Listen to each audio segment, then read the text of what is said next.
أما بعد فأعوذ بالله من الشيطان الرجيم بسم الله الرحمن الرحيم وقال لهم نبيهم إن آية ملكه أن يأتيكم التابوت فيه سكينة من ربكم وبقية مما ترك آل موسى وهارون تحمله الملائكة إن في ذلك لآية لكم إن كنتم مؤمنين صدق الله العظيم بسم الله کے لیے درود شریف پڑھنے کے اللہ سے پیارا سیدنا و شفیعنا حبیبنا مولانا محمد صلی اللہ تعالی علیہ وسلم. آیت نمبر 247 تک کا درس ہو چکا ہے. 252 تک کا جو درس ہوگا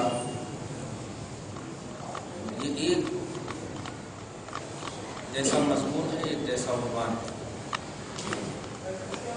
حضرت شمویل علیہ السلام کے بارے میں آپ نے نام سنا، طالوت بادشاہ کے بارے میں آپ نے نام سنا.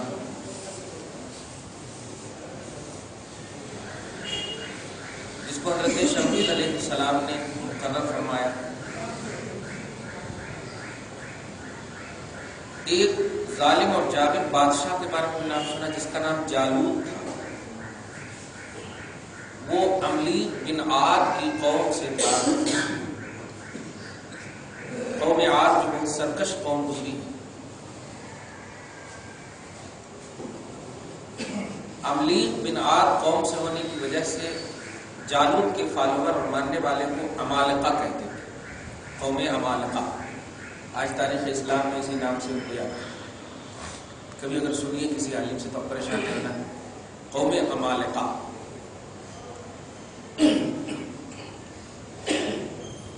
نبوت جو ہے حضرت یعقوب کے بیٹے یہود تھے. یہود بن یعقوب کی نسلوں میں آ رہی تھی نبوت. اور بادشاہت جو ہے حضرت یعقوب ہی کے بیٹے لاوی تھے. لاوی بن یعقوب ان کی نسلوں میں آ رہی تھی. اور حضرت طالوت جو تھے یہ حضرت یعقوب کے تیسرے بیٹے، کل 11 بیٹے تھے. مشہور ہے واقعہ سورہ یوسف. تیسرے بیٹے حضرت بنیامین جو ایک دم یوسف علیہ السلام کے سیم تھے خوبصورتی میں. حضرت بنیامین. یہ طالوت انہی کی نسلوں سے تھے. تو قوم کے اعتراض کا، اب پچھلی گفتگو، قوم کے اعتراض کی وجہ یہ تھی، قوم نے اعتراض کیا تھا نا، ارے یہ کیسے بادشاہ ہوں گے؟ بادشاہت تو لاوی بن یعقوب میں آ رہی ہے، ان کی نسلوں میں آ رہی ہے. تو حضرت شمویل علیہ السلام پر ان کا اعتراض حق تھا، جو نسل در نسل آ رہی تھی. حق تھا اعتراض قوم کا. لیکن اللہ پاک نے اس آیت کریمہ کے اینڈنگ میں، آیت نمبر 247 کے اینڈنگ میں ایک لفظ ارشاد فرمایا تھا، واللہ یؤتی ملکہ من یشاء. وراثت، نبوت اور بادشاہت یہ وراثتی چیز نہیں ہے، عطائی چیز ہے. اللہ جسے چاہتا ہے بادشاہ بنا دیتا، جسے چاہتا ہے نبی بنا. اس میں وراثت اور باپ بیٹے کا دخل نہیں. سب سے بڑی بات مثال میں لیجئے نا، آپ عبداللہ کا کلمہ نہیں پڑھتے ہیں، ان کے بیٹے محمد کا کلمہ پڑھتے ہیں، محمد ابن عبداللہ. یہاں رسالت اور نبوت میں، نبی اور رسول میں اللہ کی مشیت دیکھی جاتی ہے اپنی. یعنی یہ الیکشن کا پہلو نہیں ہے، یہ سلیکشن کا پہلو. اللہ پاک اس کو سلیکٹ فرماتا، یہ وہ پہلو. تو اللہ پاک نے مطلق طور پر ارشاد فرمایا، واللہ یؤتی ملکہ من یشاء. اللہ اپنی سلطنت اور بادشاہت جسے چاہتا ہے عطا کر دیتا ہے. ایک قوم شمویل جو بول رہے ہیں وہ صحیح ہے. پھر قوم نے کہا ان کے پاس تو علم بھی کم ہے، نہیں ان کے پاس تو غریبی ہے. غریبی ہے ایسا کیسے؟ تو اس کا رد کیا کہ نہیں، بادشاہت کے لیے 2 چیز ضروری ہوتی ہے. ایک تو جسمانی اعتبار سے بھی صحیح ہو اور ایک علم میں، نالج میں، تجربہ میں صحیح. امور سلطنت کو صحیح سے کام میں لا سکے، اکبر بادشاہ کی طرح نہ ہو، رعایوں کی بات پر فیصلہ کرے، مغل سلطنت کا خاتمہ۔ تو علم اور جسم یہ دو چیز ضروری ہے، باقی نسبت، وراثت، باپ دادا یہ سب ضروری نہیں ہے، جسے اللہ چاہتا عطا کرتا۔ تو گزشتہ آیت سے ایک مطلق عقیدہ یہ نکلا تھا کہ اللہ پاک اپنے بندوں کو بادشاہت عطا کرتا ہے۔ ظاہر ہے جس بندے کو اللہ بادشاہت عطا کر دے وہ بندہ لاچار اور مجبور کا عقیدہ نہیں، اسی لیے اللہ کے محبوب بندوں کے تعلق سے ہمارا اور آپ سب کا یہی عقیدہ ہونا چاہیے کہ یہ اللہ کی عطا سے محتاج ہے، اللہ کی عطا سے مجبور نہیں، مجبوری کا عقیدہ نہیں رکھے، اس لیے کہ اللہ پاک نے مطلق فرمایا کہ اللہ جسے چاہتا ہے اپنی بادشاہت عطا کر دیتا ہے۔ یؤتی ملک کو، ملک بولتے ہیں بادشاہت، اپنا ملک عطا کر دیتا، اپنی سلطنت عطا کر دیتا۔ اچھا اس میں ایک یہ بھی پہلو رکھیے گا کہ اللہ جو ملک عطا کرتا، ایسا نہیں کہ وہ بالکل معطل ہو جاتا، انہیں بیٹھ جاتا اور ان کو دے دیتا اپنا ملک، ایسا نہیں۔ ریمونڈ اسی کے پاس رہتا ہے، اللہ ہی کے پاس رہتا ہے، ایک دم صاف۔ اللہ پاک کی اجازت سے، حکم سے، عطا سے وہ اللہ کے امور کو، اس کی سلطنت کو رعایت میں تقسیم کرتے ہیں۔ اللہ مجبور نہیں ہے، عطا کرتا ہے، اس کا پرسنل ہے، وہ کنٹینیوٹی کے ساتھ وہ مالک ہے حقیقی طور پر۔ یہ عقیدہ گزشتہ۔ پھر قوم نے ایک اعتراض کیا تھا، ٹھیک ہے یہ علم میں بھی ہے، حضرت طالوت، اور طالوت نام ہی تھا اسی لیے کہ طول منے ہوتا لمبا، بڑے ہائٹڈ تھے، اچھے لمبے تھے، مست تگڑے، تو طالوت اسی لیے۔ اچھا مان لیتے ہیں کہ یہ طالوت ہمارے لیے بادشاہ ہے، لیکن آپ نبی ہیں نا۔ ایسا دیکھیے امت کا ہر زاویے سے، بلیور امت کا یہ عقیدہ ہے اور ہونا چاہیے کہ نبی جو کچھ بھی بولتا ہے وہ اپنے من سے نہیں، اللہ کی وحی بولتا ہے، کیونکہ وہ سلیکٹڈ ہوتے ہیں۔ وہ اپنے من سے اگر بولیں گے تو اس کا سلیکشن ہی غلط ہو جائے گا، اپنی منمانی کریں گے تو اس کا سلیکشن ہی غلط ہو جائے گا۔ تو اللہ جب نبوت عطا کر دیتا ہے تو وہ دائرۂ وحی الہی میں آ جاتا ہے، اللہ کی وحی کے تحت وہ کام ہے۔ تو ہر امت کا اپنے نبی کے حوالے سے یہی عقیدہ ہونا چاہیے، خصوصاً ہم سب کا تو عقیدہ ہونا ہی چاہیے کہ افضل الانبیاء ہمارے ہیں۔ توجہ دیجیے، تو انہوں نے حضرت شمویل سے پوچھا علیہ السلام ان کی نشانی کیا ہے، حضرت طالوت کے بادشاہ ہونے کی نشانی کیا ہے پوچھا۔ جسے ہمارے دور میں نبی کے دور میں صلی اللہ علیہ وسلم، نبی کے دور میں بھائی آپ پر ہم ایمان تو لے آئے لیکن کوئی معجزہ دکھائیے نا، ایسا ایک مطلب دعوی نبوت کے لیے، اسی لیے نبی کو معجزہ دکھانا فرض ہوتا ہے اور ولی کو کرامت چھپانا فرض ہوتا ہے۔ نبی کو دکھانا فرض ہوتا ہے اور ولی کو چھپانا فرض ہوتا ہے۔ کرامت، عزت یہ سب چھپائی جاتی ہے، اور نبوت کے دعویٰ کے لیے کیونکہ وہ اللہ کی ترجمانی کرنے آتے ہیں، اللہ کے احکام کی ترجمانی کرنے آتے ہیں، اس لیے نبی کا معجزات، اسی لیے ہر چیلنج رسول اللہ نے قبول کیا، خاص طور سے معجزاتی توحید کی جو چیلنج ہوتے ہیں۔ توجہ دیں۔ اچھا ایک بات بڑی اچھی آ رہی ہے، نبی جو ہوتے ہیں یہ توحید کی شان ہے۔ اس لفظ کو یاد رکھیے، یہی عنوان ہے آج کے درس کا۔ نبی کیا ہوتے ہیں؟ توحید کی شان۔ جیسے آپ فخر کرتے نا بھائی میرا بیٹا میری شان ہے، لیکن اگر بلر ہو تو پیچھے، تو نبی اللہ کی توحید کی شان ہوتے ہیں۔ اللہ پاک مخلوقوں میں سے جسے چنتا ہے وہ اس لیے چنتا ہے کہ یہ میرا مشن صحیح پھیلائے، تو اللہ کی مشن کو، اس کے احکام کو پھیلانے کے لیے توحید کی شان نبی کو، یہ نوٹ کیجیے، بڑی اچھی بات اور اچھا جملہ آ گیا ہے۔ چلیے تو قوم نے جب پوچھا کہ ان کی نشانی کیا ہو، تو اللہ پاک کے اس جلیل القدر نبی فرماتے ہیں جس کو اللہ نے قرآن پاک میں جگہ دی۔ اب پارہ نمبر 2 کا ایک دم لاسٹ پیج ہے، وقال لهم نبیہم، تم نے نشانی پوچھی تھی کہ طالوت کے بادشاہ ہونے کی نشانی کیا ہے، سنو۔ ان کے نبی نے ان سے کہا ان آیت ملک ہی، ان کے یعنی طالوت کے بادشاہ ہونے کی نشانی، آیت مانے یہاں پر نشانی، یہ ہے یأتیکم التابوت، وہ کھویا ہوا تابوت جو 3 ہاتھ لمبا 2 ہاتھ چوڑا تھا۔ ابھی اس میں کیا کیا تھا میں بتاؤں گا آگے. وہ تابوت صندوق جس کو بولیے، وہ صندوق تمہارے پاس آ جائے گا، یہ نشانی. اور ان کو یہ مطلب یہ کہ بنی اسرائیل بے ادبی اور گستاخی کی بنیاد پر جو تابوت ان سے چھین لی گئی تھی، جو صندوق چھین لیا گیا تھا، ان لوگوں کو اپنی بدعمالیوں کا احساس ہو چکا تھا. چونکہ ایک صرف بیوی صحیح بچی تھی جن سے یہ حضرت شمویل پیدا ہوئے تھے، میں بتا چکا ہوں میں اس درس میں. ایک بیوی نیک بچی ہوئی تھی جن سے حضرت شمویل پیدا ہوئے تھے، باقی سب بدکار تھے اس وقت، سب ذلیل رسوائی کا کام کرتے تھے، بس یہی سب کرتے تھے. لیکن جب پورے ایک دم یہاں تک کہ ایک روایت میں آتا ہے 400، ایک روایت میں آتا ہے 40,000 نوجوانوں، نہیں جوانیاں کو، بوڑھوں نوجوانوں کو قتل کر دیا جانور. تو اب یہ لوگ بولنے لگے، ارے جب سب نوجوان ختم ہی ہوگے تو ہم بوڑھے رہ کے کیا کریں گے؟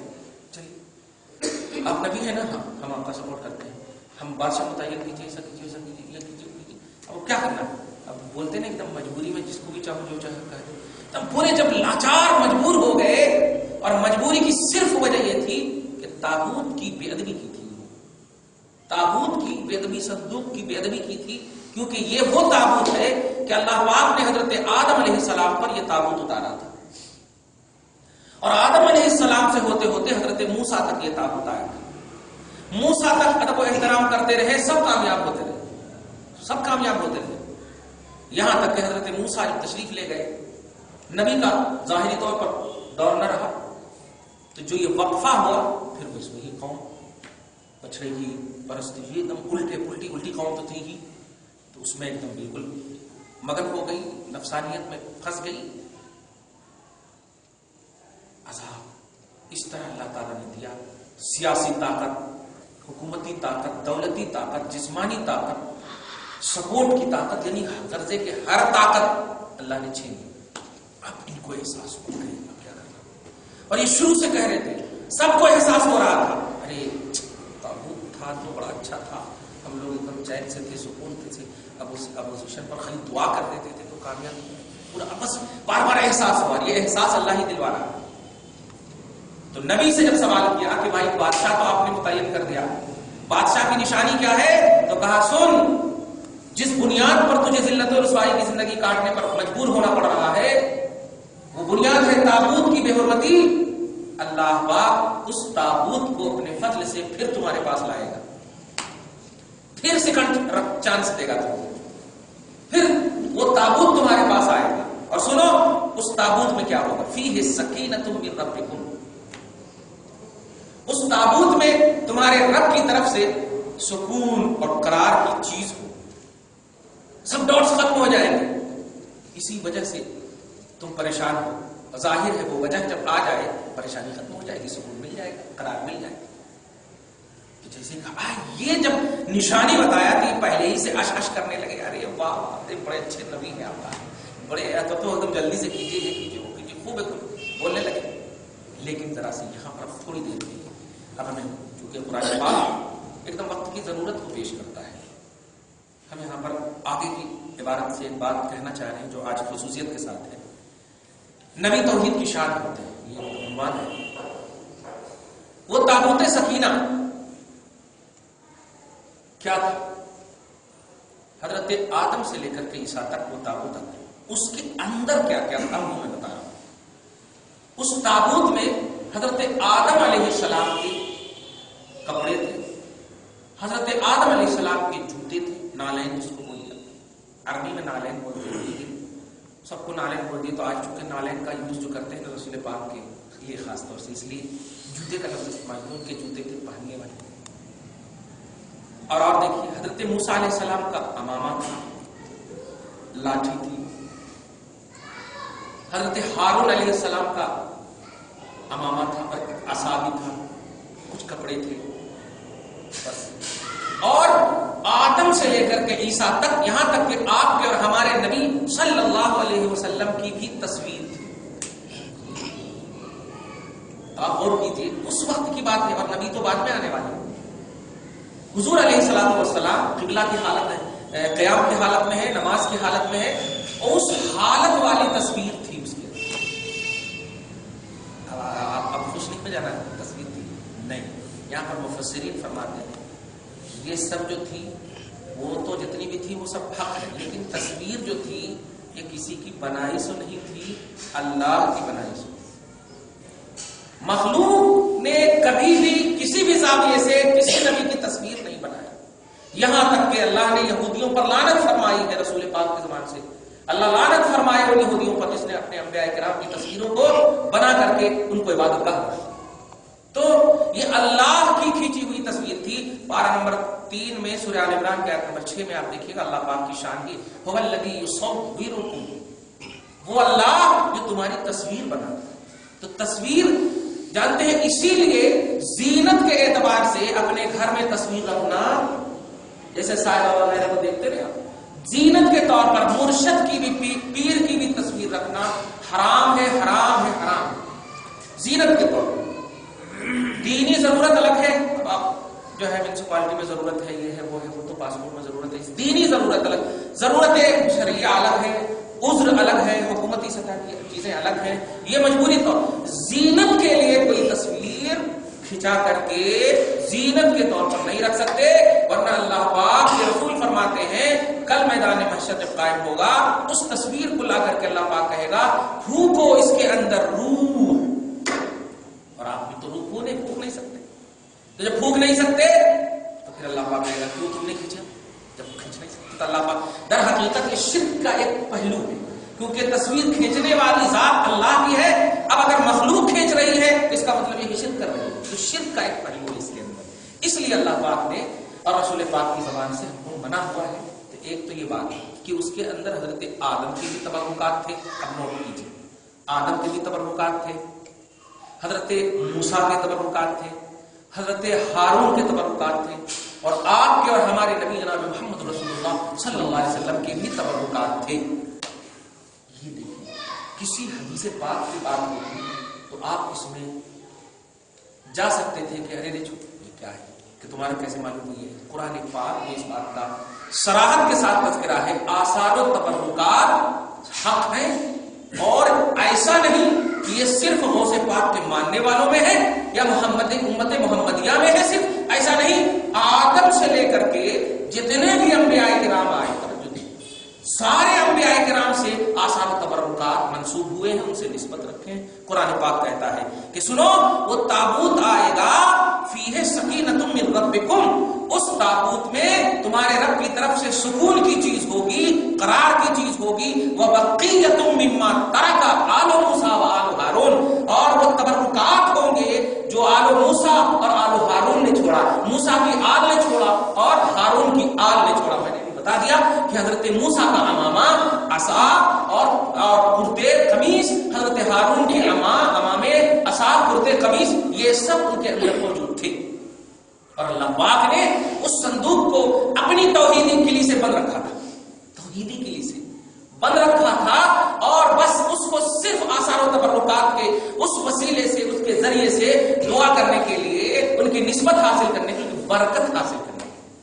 آثار و تبرکات سے برکتیں حاصل کرنا یہ توحیدی پہلو ہے، یہ توحیدی پہلو ہے، اور اس میں کوئی مطلب وہ پہلو نہیں ہے جیسا آج پیش کیا جا رہا ہے. لیکن ایک سائڈ سے صرف ہم نگلیکٹ کر دیں گے تو صحیح نہیں، ہم بھی کچھ غلطی کر رہے ہیں. وہ غلطی کیا ہے؟ ایک دم مثال یہ دیکھیے، اب یہ راستہ ہے، اب راستے پر چبوترا بنا دیا، اس میں جھنڈا ڈال دیا اور اس میں لکھ دیا غوث پاک کا جھنڈا. نہیں، کس نے بنانے کا؟ یہ کس نے کہا؟ یہ جھگڑا کا گھر ہے کہ نہیں؟ اب بازو میں ہندو آ کر کے سائے بابا کا یا کسی ہندو کا لگا دیا جھگڑے کے گھر. یہ کس نے کہا؟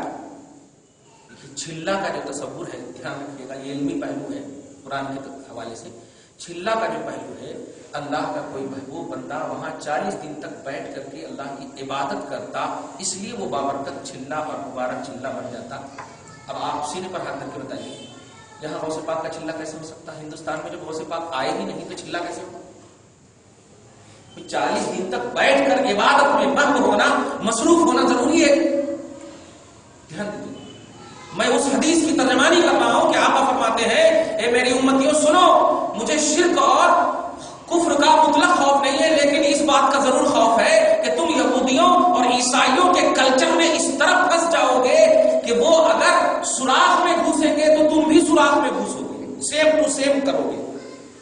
آج ہمارے اندر یہودیت بھی ہے اور عیسائیت بھی نظر آ رہی ہے. نعرے بازی میں تو اتنے آگے بڑھ گئے ہیں بس ہو گئے, اور ایزی میں اتنے بڑھ گئے کہ بس ذرا سی ایک دم لگا دیا تو سے پاک ہو گیا, اسی کو چما چاٹی کرنے لگی. یہ کس نے کہا کرتے ہیں؟ رسول پاک کا نام آپ کی بخشش کے لیے کافی ہے. یہ اپنا جھنڈا نہیں لگا رہا ہے. میں کہنے یہ جا رہا ہوں کہ آپ جس کو اپنی طرف سے غوث کی طرف منسوب کر رہے ہیں ذرا سوچ لیجیے, خواجہ کی طرف نسبت کر رہے ہیں ذرا سوچ لیجیے. یہ راہوں میں چبوترے کٹے پٹے بنا کر کے وہاں پر یہ لگا دے رہے ہیں, شریعت ہر کس اس کی اجازت نہیں ہے, اور خاص طور سے لا اینڈ آرڈر بھی متاثر ہوتا ہے اس سے. اور آپ جس ملک میں رہتے ہیں اس ملک کا آپ کو لحاظ کرنا ہے, اور جبکہ آپ کو اس سے اعلیٰ پہلو آپ کے پاس موجود ہے. ارے سینے میں نبی موجود ہے, کمال ہے. سینے میں رسول موجود ہے, کمال ہے. ذات کے وسیلے سے آپ کافی نہیں ہیں, بتائیے تو رسول پاک کی ذات کا وسیلہ لیں آپ کو مدد نہیں ہوگی, بجائے کہ آپ اس کا وسیلہ لے رہے جاتے. میں ان لوگوں کو بھی بار بار کہتا ہوں, آپ درگاہ جاتے ہیں, ہاں تو درگاہ جب آپ جاتے ہیں تو اللہ کی ولی کے پاس بیٹھیے نا, اس سجادہ کے پاس نہیں بیٹھے جا کے, اللہ کے ولی کے پاس بیٹھیے. وہ ولی جو ہے اس کی وجہ سے درگاہ ہے نا, توجہ دیجیے گا. ان کو چھوڑ کر کے آپ وہاں جا کر کے گپ شپ کر رہے ہیں, وہاں جا کر بیٹھ رہے ہیں. ارے تھوڑا موقع ملا ہے, توجہ اللہ, استغراق کی کیفیت لاؤ, محویت کی کیفیت لاؤ, چہرہ نیچے کر کے بیٹھو, توجہ ان کی ہوگی, اللہ پاک تمہاری دعا قبول کرے. ولیوں کے پاس جاؤ تو ولیوں کی نیت سے جاؤ. اسی لیے امام اعظم خاص کہتے ہیں, یا رسول اللہ مدینہ کی کوئی گلی نہیں آپ کے بغیر, ہم آپ ہی کے لیے آتے ہیں, اگرچہ کہیں رہتے ہیں آپ ہی کے لیے آتے ہیں. تو ذات بہت اہم چیز ہے, اس لیے آپ کو عیسائیت والا پہلو ختم کرنا ہوگا, اور رسول پاک کے اس فرمان کے مطابق ہم سب نہ بنے, بس اس پر دھیان دینا ہوگا. یہ جتنے بھی جھنڈے کٹے یہ سب کر رہے ہیں, آپ پہلے دھیان رکھیے کہ غوث آپ کے سینے میں ہے, یعنی ذات غوث آپ کے سینے میں ہے, نبی آپ کے سینے میں ہے, اور یہ اس کا مطلب آپ کے پاس کمپلیٹ نہیں ہے اور آپ کے پاس بھروسے کے لائق نہیں ہے, اس لیے آپ یہ کر رہے ہو. آپ اعتماد کی دنیا قائم نہیں کی, بھروسے کی دنیا قائم نہیں کی. سب کچھ اللہ نے آپ کے پاس رکھا ہے. خدا کے واسطے جھگڑے کی کوئی ایسی حرکت نہ کیجیے جس سے کہ بالکل ہم لوگ بھی پریشان ہو جائیں, مجبور ہو جائیں, اور علماء جب مجبور ہو جائیں گے تو امت کا کیا ہوگا. نہیں سینے سے نماز پڑھتے ہیں تو وہ سے نماز پڑھتے ہیں, ارے وہاں کہاں جاتے ہو. علماء سے سب سے پہلے, آج تو خانقاہوں کا یہی حال ہو گیا ہے کہ سب سے پہلے علماء سے دور کرتے ہیں. کیوں؟ وہ جانتے ہیں پہلو دیکھیے, ہو سکتا میں بھول جاؤں, حضرت عبد القادر جیلانی رضی اللہ تعالیٰ عنہ, پوری دنیا جانتی ہے ماں کی طرف سے حسنی ہے اور والد کی طرف سے حسینی ہے, حسنی حسینی ہے. لیکن آج بتائیے آپ شیعہ لوگ ایک بھی عبد القادر نام رکھتے ہیں؟ غوث اعظم ہے ان کے پاس تصور؟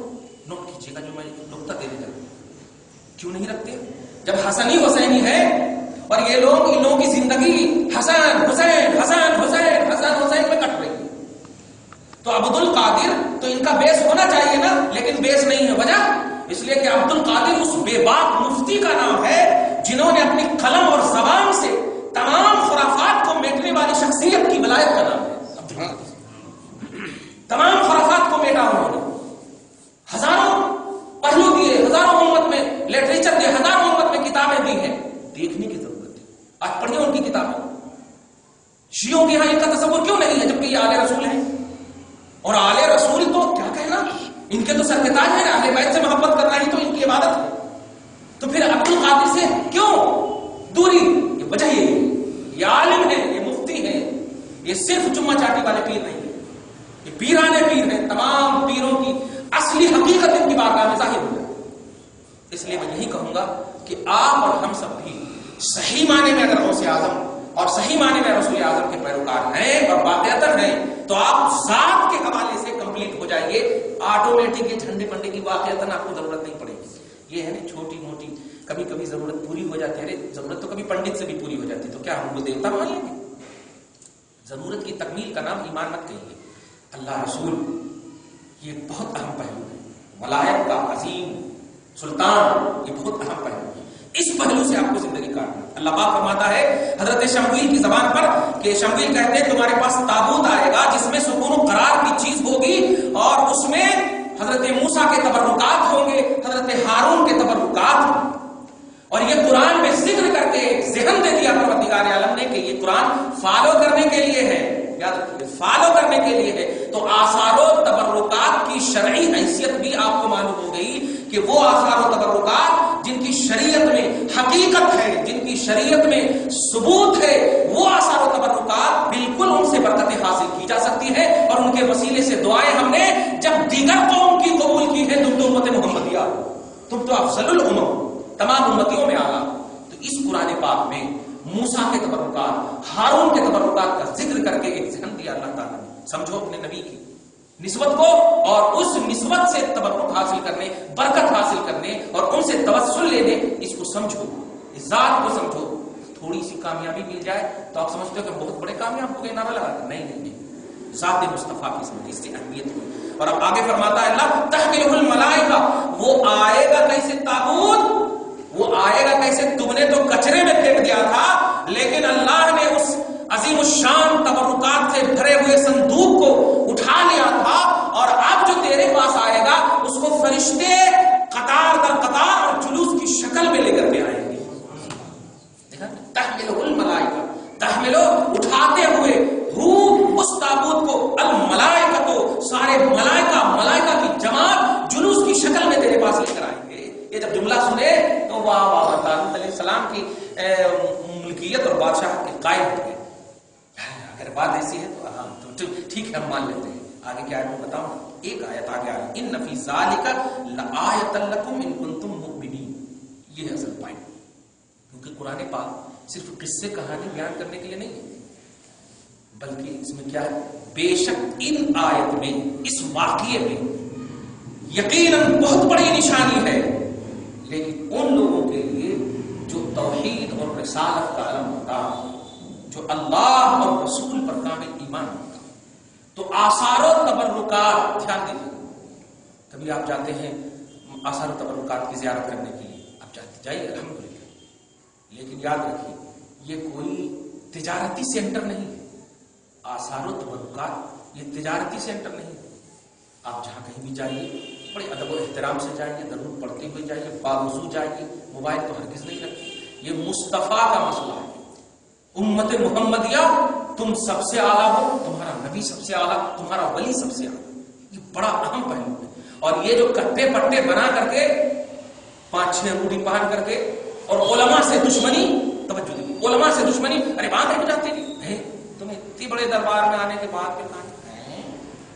تو یہ پہلو دھیان رکھیے گا. آج شیعہ اسلام سے خارج ہونے کے باوجود ہم ان سے پوچھتے ہیں حسنی اور حسینی کا نعرہ تم جھوٹ لگاتے ہو، ورنہ عبد القادر جیلانی نے کیا کیا ہے بتاؤ، کیوں نہیں ان کا نعرہ لگاتے؟ غوث پاک تمہارے جلسے کے انجمن کیوں نہیں ہے؟ تمہارے جلسے میں ان کا ذکر کیوں نہیں ہوتا؟ یہ چھوٹے زین العابدین، علی اصغر، ان کے کارنامے بتاؤ. اہل بیت ہونے میں ہماری روحیں زبان ہیں، لیکن جو کارنامہ عبد القادر کا کارنامہ ہے، وہ آج تک اہل بیت میں سے کسی نے بھی عبد القادر کی بات کیا ہے. بلکہ امام اہل سنت نے ایک جملے میں ان کا انٹروڈکشن کرایا ہے کہ جو ولی قبل تھے، جو بعد ہوئے یا ہوں گے، سب ادب رکھتے ہیں. آقا میرے دل میں تیرا، صحابیت اور تابعیت کے بعد کا مرتبہ حاصل ہے غوث اعظم. تو اتنے بڑے اہل بیت کے سلطان اور بادشاہ، لیکن شیعوں کے انجمن میں پھر بھی ذکر نہیں ہو رہا ہے.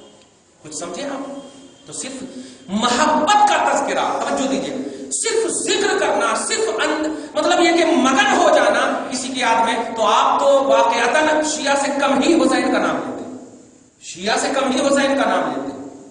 پھر بھی آپ حق پر ہیں. وجہ کیا ہے؟ یہ آپ کی محبت کسی کو نگلیکٹ کرنے والی نہیں ہے، اللہ رسول کو راضی کرنے والی، یہ نیت ہے آپ کی.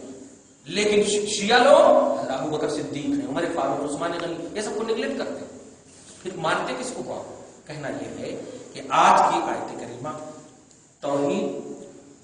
توحید کی شان نبی ہے، توحید کی شان نبوت ہے. یہ ایک پہلو جو ابھی آیت نمبر 247 سے بتایا. اب 248 میں آثار و تبرکات کی شرعی حیثیت قرآن میں ہے، اور اس کا ادب و احترام لازم ہے.